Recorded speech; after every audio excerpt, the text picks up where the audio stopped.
പവിത്രം വെള്ളം നനച്ച് മോതിരവിരലിൽ അണിയുക. മോതിരവിരലിൽ ഞാൻ ഈ വിരലിനാ മോതിരമിടുന്നത്. ശരി. നെല്ലും അരിയും വെള്ളം നനച്ച് വെലിത്തറയിൽ അർപ്പിക്കുക. കറുകപ്പുല്ല് വെള്ളം നനച്ച് വെലിത്തറയിലിടുക. നേരത്തെ തുടങ്ങിയ ജസ്റ്റ് പുല്ല് വെച്ചതേ ഉള്ളൂ. കിണ്ടിയിൽ നിന്ന് വെള്ളമെടുത്ത് 7 പുണ്യ നദികളെ മനസ്സിൽ ധ്യാനിച്ച് അതേതല്ല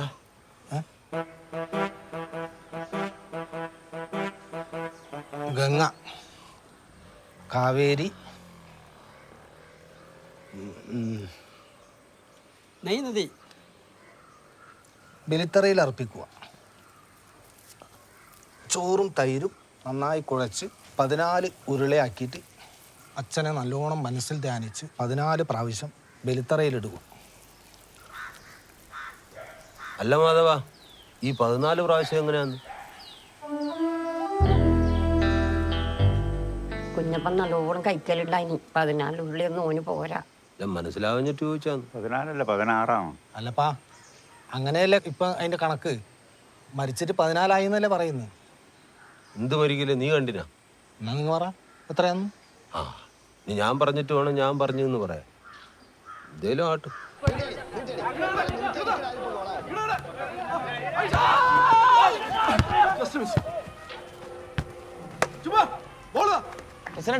എപ്പോ കഴിയും? ഒറ്റ മിനിറ്റ്, നമ്മ ഇപ്പൊ നോക്കും. നീ വന്നിട്ട് കുറെ നാളായല്ല. നീ പറയണ്ട. ഞാൻ അത് വിട്ടു, ശരിയാന്നില്ല. ആർക്ക്? അവരിക്കാ? സുപ്പാ, പഴയപോലെ ഗോളൊന്നും അടിക്കാൻ പറ്റുന്നില്ല. എന്താടോ ഒരു ജോലി ശരിയായിട്ടുണ്ട്. രാജിവെച്ചിട്ട് കേൾക്ക്, ബാംഗ്ലൂരാന്ന്. എനിക്ക് വേറെ പണിയില്ല എൻ്റെ ചങ്ങനെ. എറണാകുളം പോയി ജോലി ചെയ്യാൻ തന്നെ നിന്റെ അച്ഛൻ സമ്മതിക്കൂല. എന്നിട്ടാ ബാംഗ്ലൂർ. നിങ്ങൾ അച്ഛനെ കൂടെ കൂട്ടിയാൽ ആലോചിക്കുന്നു. അത് നല്ലതാ അച്ഛൻ. പക്ഷേ വേറെ രീതിയിൽ പറയേണ്ടി വരും. മുമ്പത്തെ രീതിയിലൊക്കെ ആണെങ്കിൽ അത് വർക്കൗട്ട് ആവില്ല. ഇങ്ങോട്ട് നോക്ക്. ബോഡി കിട്ടിയ കണക്കും പഴക്കവും നോക്കുമ്പോൾ ഭാസ്കരേട്ട ഇന്നത്തേക്ക് 14 ദിവസമായി. എന്ത് ബോഡി ആര് കണ്ടിന്? ഇതും കൊള്ളാം. എല്ലാരും ചത്തിട്ടാ കിട്ടിയത് അച്ഛന്റെ ബോഡി അല്ല. ചത്തു വിചാരിച്ചിട്ടാണ് ഇതെല്ലാം ചെയ്യുന്നത്. നിങ്ങൾക്ക് എന്താ പ്രശ്നം? 14 വേണോ 16 വേണോ തൈര് കുഴച്ചിട്ട് കൊടുക്കണോ, അല്ല നിങ്ങളെ വിലയിടലിന് തീരുമാനിച്ചാൽ മതി. എന്റെ അച്ഛന് ചായ കൊടുക്കണോ ചോറ് കൊടുക്കണോ ഞാൻ തീരുമാനിച്ചോളാം. ചടങ്ങിന് വന്നു കഴിഞ്ഞാൽ ചായ കുടിച്ചിട്ട് പോയാൽ പോരാ. വെറുതെ കച്ചരാക്കാൻ നിൽക്കുന്നു.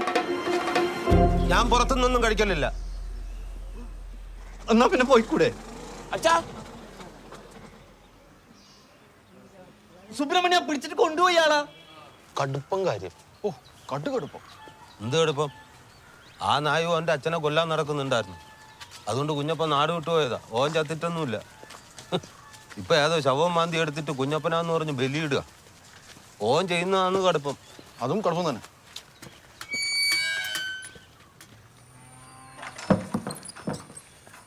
മാമ, പത്രം.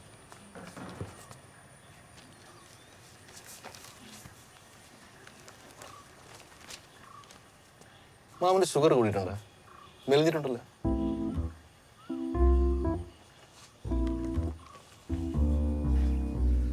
മാമ, ഇന്നലെ രാത്രി TV-യിൽ ഒരു ഉഗ്രം പരിപാടി ഉണ്ടായിനി. കുറ്റപത്രം. കൊല്ലത്ത് ഒരു ഒറ്റയ്ക്ക് താമസിക്കുന്ന കിളവന് ഏകദേശം മാമന്റെ പ്രായം വരും. ഒരു അയൽവാസി തലക്കടിച്ചു കൊന്നു. ഒറ്റയ്ക്കുള്ള ജീവിതം ഒരിക്കലും സേഫ് അല്ല. അതിന് ഞാൻ ഒറ്റക്കല്ലല്ലോ. അല്ല മാമ, ചെക്കൻ ഒരു പണി റെഡിയായിട്ടുണ്ട് ബാംഗ്ലൂര്.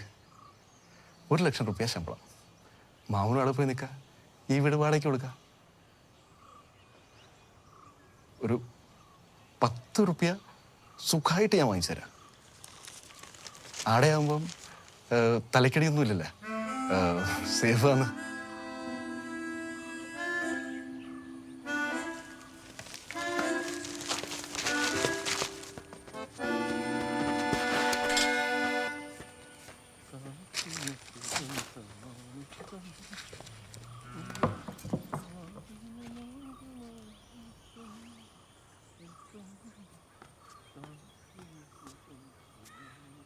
പ്രശ്നേട്ടാ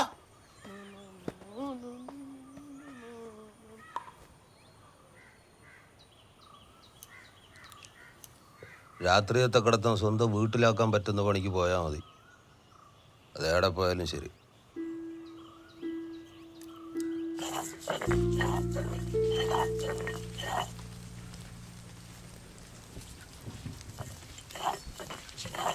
അച്ഛാ ഞാൻ അരക്കണ അറിഞ്ഞിട്ടുണ്ടോ നോക്കും. ആ അതറിഞ്ഞല്ലോ. ആ എന്നാ അറിഞ്ഞിട്ടില്ല. നീ അരച്ച എത്ര അറിയൂ അത് അരക്കണ്ടെന്ന് പറഞ്ഞു. അച്ഛാ വീട് എന്ത് പണി കിട്ടാന്ന് അച്ഛാ? പണി സൈക്കിൾ എടുത്ത് വീട്ടിൽ വരില്ല, പോയി അന്വേഷിക്കണം.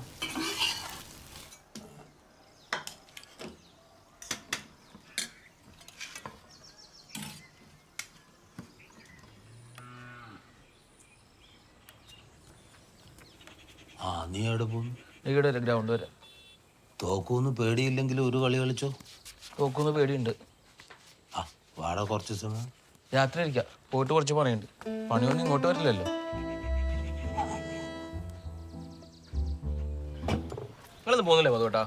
പോണം, സമയത്തില്ല. എത്ര മണിക്ക്? ഞാൻ പോയിട്ടെങ്കിൽ പ്രശ്നമൊന്നുമില്ല. ഇവിടെ എൻ്റെ ശിഷ്യന്മാരല്ലേ, മുറലെ നോക്കിക്കോളൂ. മരുന്നിൻ്റെ പണിയല്ലേ. ഇതെല്ലാം എപ്പം പറയല്. ഇപ്പം ഞാൻ അങ്ങനെ പറയണ്ട. ഇടക്ക് പറയും. ഏയ്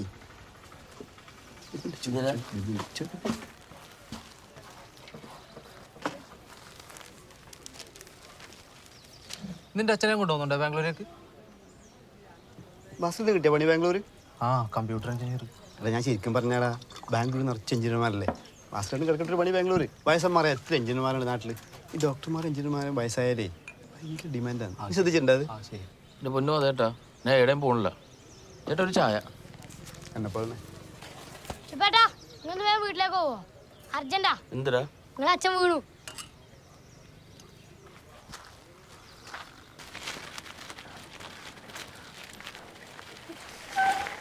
എന്താ പറ്റിയേ?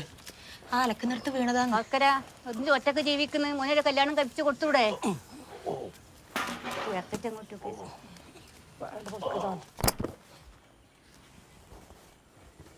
ഗുളികയൊന്നും കഴിക്കില്ല അല്ലേ? മെല്ലെ പറഞ്ഞാൽ മതി, അച്ഛനെ ചെവി വെക്കും. ഞാൻ കഴിക്കലുണ്ട്.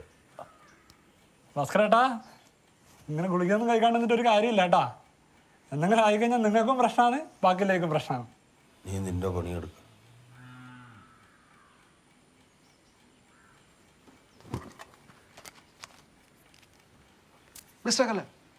ഏയ് എന്തിന്?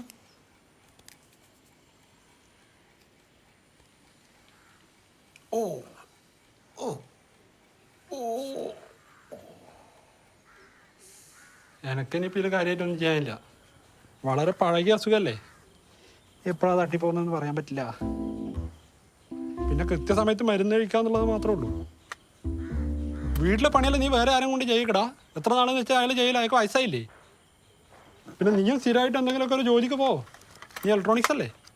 അല്ല മക്ക് ഒരു കാര്യമില്ല. ഞാൻ പറഞ്ഞിട്ടില്ലേ? പ്രശ്നേട്ടാ ഒരു ഹോംലെസ്സിനെ വേണമല്ലോ. നിനക്കാ? അനക്കല്ല, വീട്ടിലെ കാര്യം നോക്കാൻ. അച്ഛനും നോക്കാൻ ഒരു ഹോംലെസ്സിന് വേണമെന്ന് പറഞ്ഞില്ലേ? ഓ ആ ഹോം നേഴ്സ്. ഈ ഹോം നേഴ്സ് അത്ര സേഫ് അല്ല കേട്ടോ. ഈ നാട്ടിൽ ഒരു പെണ്ണുങ്ങൾ സേഫ് അല്ലല്ലേ?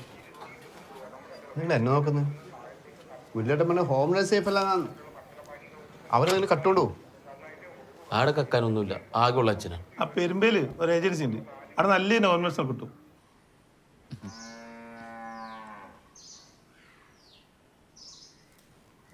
ഇങ്ങനെ ഒരു ആഗ്രഹം ഉണ്ടായിരുന്നെങ്കിൽ എന്നോടൊരു വാക്ക് പറഞ്ഞുകൂടെ നിനക്ക്? അച്ഛൻ ഇതല്ല, ഞാൻ ഇന്നലെ പറഞ്ഞില്ലേ ഹോം നേഴ്സ്.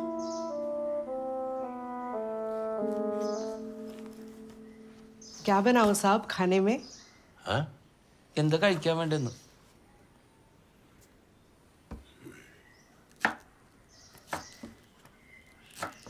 വെച്ചുകൊണ്ട് പോടാ. അടുക്കള കയറി.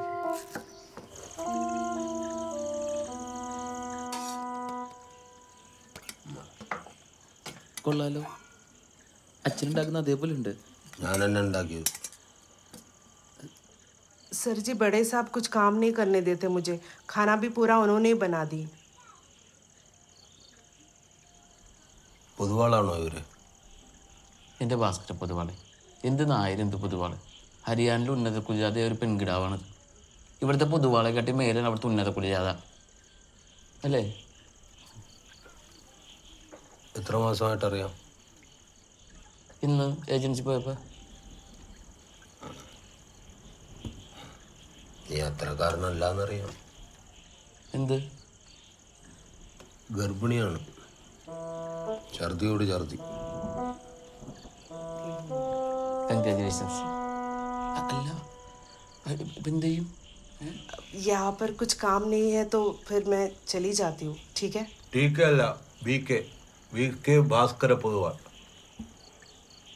വേണമെങ്കിൽ ഭാസ്കര ഏട്ടാന്ന് വിളിച്ചോ. പോയിക്കോ. ठीक है. ശരി എന്ന് പറഞ്ഞു. ശരി പോയതാ.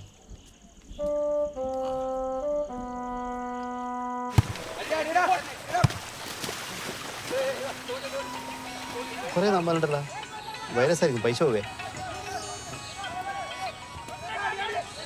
ഹലോ,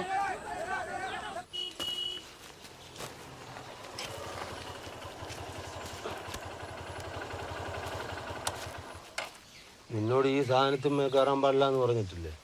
അച്ഛനോട് ദിവസം മരുന്ന് കഴിക്കാൻ പറയില്ലേ? കഴിക്കില്ലല്ലോ. ഒന്ന് നിന്നേ അച്ഛാ, ഞാൻ പറഞ്ഞു ശരിക്കൊന്ന് കേൾക്കണം. എനിക്ക് വയസ്സ് 34. മുടി നോക്കിയേ, എല്ലാം പോയി തുടങ്ങി. ഈ രണ്ടും കൂടി പോയിട്ടെങ്കിൽ ഭരത് ഗോപിയാവും. ഒപ്പനം പഠിച്ചവരൊക്കെ സുയിപ്പാക്കാൻ തുടങ്ങി. എവിടെ പോണു? പണിയുണ്ട്. എൻ്റെ ചങ്ങായി, എനിക്കൊരു പണി ശരിയായിട്ടുണ്ട്. ജപ്പാൻ കമ്പനിയിലേക്കാണ് ഞാൻ പോവുന്നു.